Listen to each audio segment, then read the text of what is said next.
শব্দটা কইতাম নি ভাবিকে কইয়ালা কুমিল্লার মানুষ কিছু মনে করতো না হোগার মাপ পায় না মানে আমাদের কুমিল্লার ভাষা হচ্ছে এটা কী বলা যায় নিতম্ব শুদ্ধ ভাষায়। হ্যাঁ আচ্ছা যাই হোক, আমাদের ইয়েমেনের বিরুদ্ধে একটা অভিযান কইরা এখন ওই যে লোহিত সাগর দিয়া জাহাজ পাঠানোর হ্যাডম নাই মানে ক্ষমতা, শব্দগুলো আবার উল্টাপাল্টা নিয়েন না, যেই যুক্তরাজ্যের সেই যুক্তরাজ্য এখন বলছে রাশিয়ার সাথে এসে লাগবে, যুদ্ধের ডাক দিয়েছে।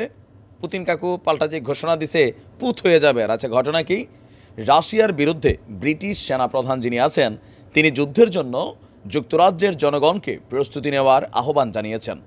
আর এই বিষয়টা নিয়ে এখন মধ্যপ্রাচ্যের যুদ্ধের যে ডামাডোল আছে, পাশাপাশি যে ন্যাটোর যে মহড়া চলছে সেগুলো কিন্তু একটা কানেক্টিভিটি হিসাবে কাজ করে যাচ্ছে। আর এই বিষয় নিয়ে তীব্র প্রতিক্রিয়া জানিয়েছে রাশিয়া।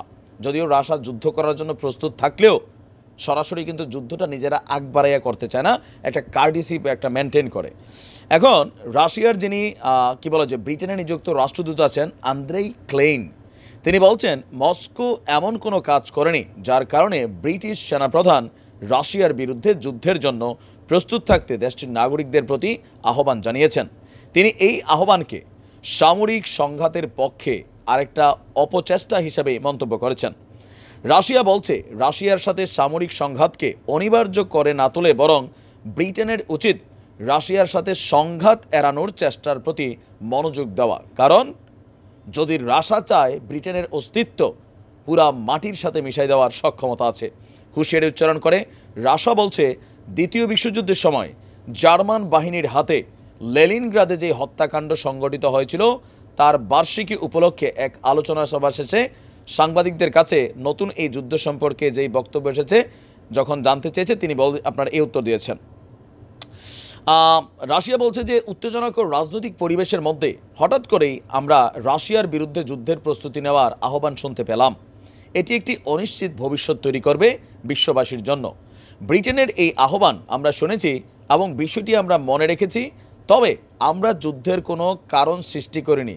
কিন্তু যদি ব্রিটেন একতরফাভাবে রাশিয়ার প্রতি সামরিক প্রস্তুতি কমপ্লিট করে অথবা যে কোনো ধরনের পদক্ষেপ নেয় তাহলে রাশিয়া তার সার্বভৌমত্বকে রক্ষার জন্য যে কোনো পরিস্থিতিকে মোকাবেলা করার জন্য প্রস্তুতি রয়েছে। তবে রাশিয়া আগ বাড়িয়ে কারোর সাথে লড়াইয়ে অংশগ্রহণ করতে চায় না।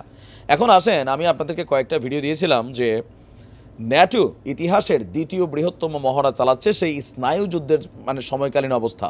90,000 সেনা, এর মধ্যে 20,000 ব্রিটেনের সেনা, যুদ্ধজাহাজ, ট্যাঙ্ক, যুদ্ধবিমান, রণতরীবাহী জাহাজ, একটা হুলস্থুল কাণ্ড।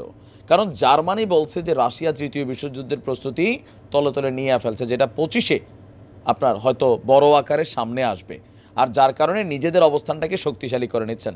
এখন ব্রিটেনের এই বক্তব্য যখন আসছে সামনে তখন বিষয়টা কিন্তু আরও এক ধাপ এগিয়ে যাচ্ছে যে হ্যাঁ রাশিয়া তৃতীয় বিশ্বযুদ্ধের প্রস্তুতি রাখছে। তবে ব্রিটেনের ওই যে ভিডিওর প্রথমে বললাম মাপ পায় না আর কি, এখন মাপটা পায় না, আবার মাপ পায়ও কি ভাবতেছে যে আমরা তো আর একা না, আমরা একটা টিমটাকে ন্যাটো, ব্রিটেন লাগা মানে কি যুক্তরাজ্য লাগা মানে ন্যাটো। তো রাশিয়া বলছে যে কোনো কিছু করতে ভালো বন্ধ করা মানে চিন্তা ভাবনা করে আগাইতো রাশিয়া রেডি আছে। দেখা যাক পুতিন কাকু কী রিয়াকশান দেয় বা ব্রিটেন এর পাল্টা প্রস্তুতি হিসাবে বা পদক্ষেপ হিসাবে কী ধরনের বক্তব্য দেয়, সময় বলে দেবে। ভালো থাকুন, আসসালামু আলাইকুম।